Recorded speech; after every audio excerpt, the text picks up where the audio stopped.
बंधुओं, नमस्कार, सत श्री अकाल, प्रणाम। आज बहुत दिनों बाद आपके सम्मुख उपस्थित हुआ हूँ।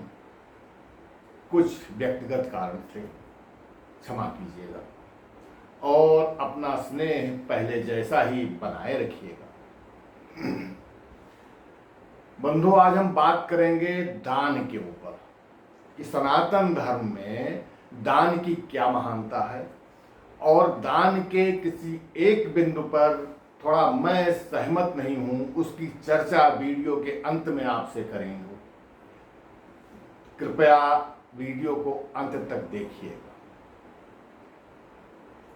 इसकी शुरुआत हम राजस्थान की एक कहावत से करते हैं कि माई तू ऐसा पूत जड़ी के दाता के सूर, नाही तो रहे तू बाझड़ी काहे गवावत नूर।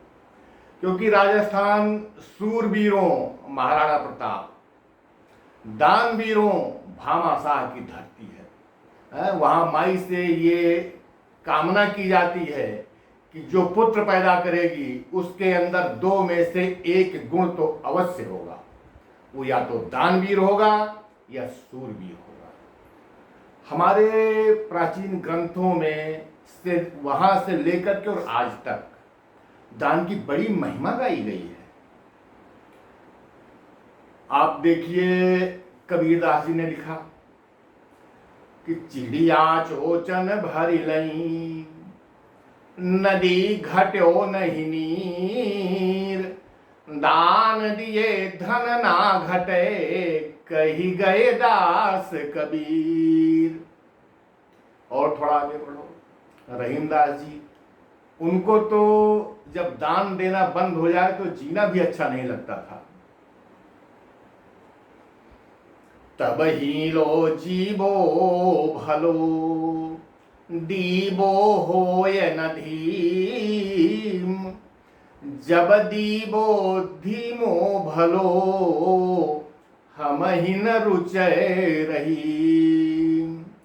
दान की महानता श्रीमद् भगवद गीता में भी है। भाव संशुद्धिरिते तपो मान समुच्यते, दातव्यमिति यद्दानं दीयते नुपकारिणे, देशे काले च पात्रे च तद्दानं सात्विकम् अस्मृतम्, इहामुत्र च दानेन पूज्यो भवति मानवः। तैत्तिरीयोपनिषद में भी आया है दान की महानता के बारे में। श्रद्धादेयम अश्रद्धादेयम, श्रेयादेयम ह्रियादेयम, भियादेयम संविदादेयम। श्रद्धा से दीजिए, अश्रद्धा से दीजिए, भय बस दीजिए, दबाव में आकर दीजिए, मगर दान दीजिए और यह दान कल्याणकारी होगा।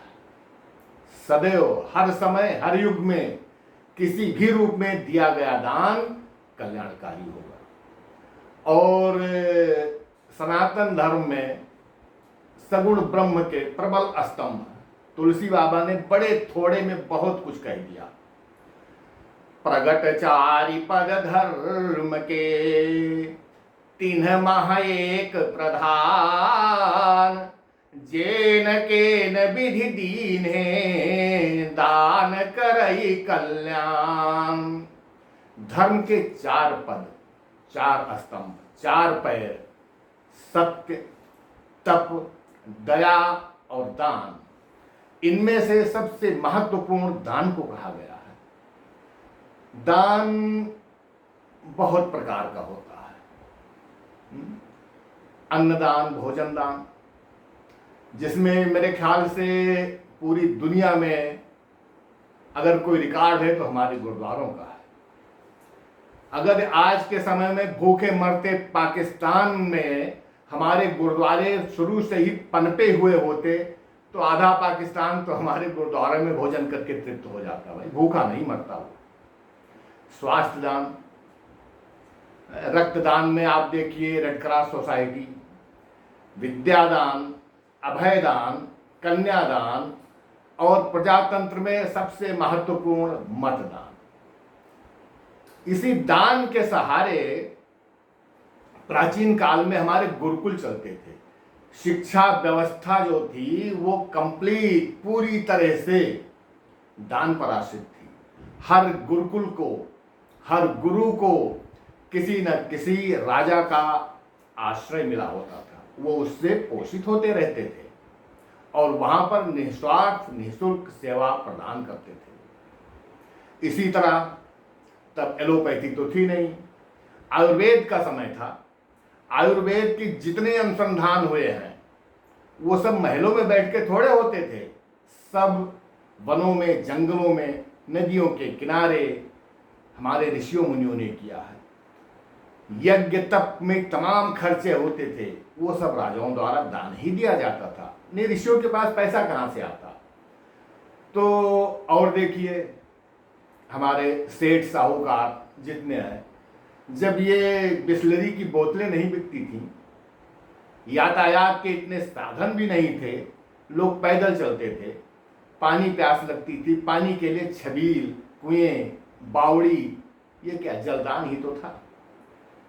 हर समय में, हर युग में, हर काल में दान की परंपरा रही है और दिया जाता है। अब हम बात करेंगे दान कितने प्रकार का होता है। वैसे मोटे मोटे तौर पे दान 3 प्रकार का होता है। पहले नंबर पे आता है सात्विक दान, जिसमें दानी बगैर किसी स्वार्थ के और बिना कुछ पाने की लालसा से दान करता है, वो सात्विक दान आता है। दूसरे नंबर पे आता है राजसिक दान, जिसमें दान देने वाला बदले में भी कुछ पाने की कामना करता है और उस कामना की पूर्ति के लिए दान देता है, वो राजसिक दान होता है। तीसरे प्रकार का दान होता है वो निकृष्ट कोटि का होता है, अधम प्रकार का, नीच प्रकार का दान होता है। उसमें ये दान होता है भयपूर्वक, दबाव में, लालच से, डर से, बिना श्रद्धा के और अन्य किसी ऐसे प्रकार से जो हमें रुचिकर न लगता हो, जो दान दिया जाता है वो निकृष्ट कोटि का दान होता है। अब आइए इस वीडियो को बनाने का जो हमारा उद्देश्य था। आज के समय में हमारे सनातन भाई बहुत ही भोले हैं। वो 30 पैसे की एक डंडी धूप बत्ती अगरबत्ती की लगा करके और गणेश जी से तीनों त्रिलोक का राज मांग लेना चाहते हैं। भाई ऐसा नहीं होता है। जो कुछ मिलता है अपने कर्मानुसार ही मिलता है। ट्रेन में, बस में, बाजार हाट में, कहीं भी जाओ, 10-20 रुपए दान दे करके लोग सोचते हैं कि चलो ऊपर स्लीपर नहीं तो चेयर कार तो हमारी रिजर्व हो ही गई। भाई ऐसे चेयर कार नहीं मिलती है। और इस दान को तो मैं पिंड छोड़ाऊ दान कहता हूँ। जब 2 लोग बात कर रहे हैं, फोन कर रहे हैं या कहीं बिजी हैं, वहां पे भिखारी आता है, उसने मांगे, वो पिंड छुड़ाने के लिए उसको 10-20 रुपए दे करके हटाते हैं कि यार यहां से जाए, छुट्टी मिले। इस निकृष्ट कोट की दान में जो सबसे महत्वपूर्ण चीज यह है कि हमें पात्र कुपात्र का ध्यान नहीं रहता है, न हमारे पास इतना समय है कि हम इसकी जांच करें। पहले दान लिया जाता था आवश्यकता अनुसार। आज भारतवर्ष में, वैसे मेरे पास कोई डाटा तो नहीं है, लेकिन करोड़ों लोग हैं जिन्होंने इसको अपना व्यवसाय बना रखा है और मांगने में इतने प्रवीण, इतने कलाकार हैं कि कब चेहरा कैसे बनाना है, कब शरीर की भाव भंगिमा कैसे करनी है, कब रोनी सूरत बनानी है, कि हर हालत में सामने वाले से कुछ ना कुछ निकलवा लेना है। ये व्यवसायिक है भाई। इनको वैसे लिखा है तो सत्य है कि दान देने से कल्याण ही होता है, लेकिन मुख्य बिंदु यह है कि कुपात्र को दान देने से वो दान हमें या हमारे बच्चों के ही विनाश का कारण बनता है। थोड़ा गंभीरता से सोचिएगा। दान दीजिए, अवश्य दीजिए, पर सुपात्र और कुपात्र का ध्यान रखिए। मेरे कहने का मतलब इतना ही था। बंधुओं, हमारे वीडियो को आप लोग लाइक, सब्सक्राइब और कर लीजिएगा।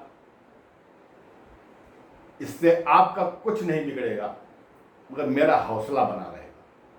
और अगर ये हौसला बना रहा तो शायद कभी कुछ काम की बात भी आप तक मैं पहुंचा सकूं। यही मेरी इच्छा है। धन्यवाद। प्रणाम।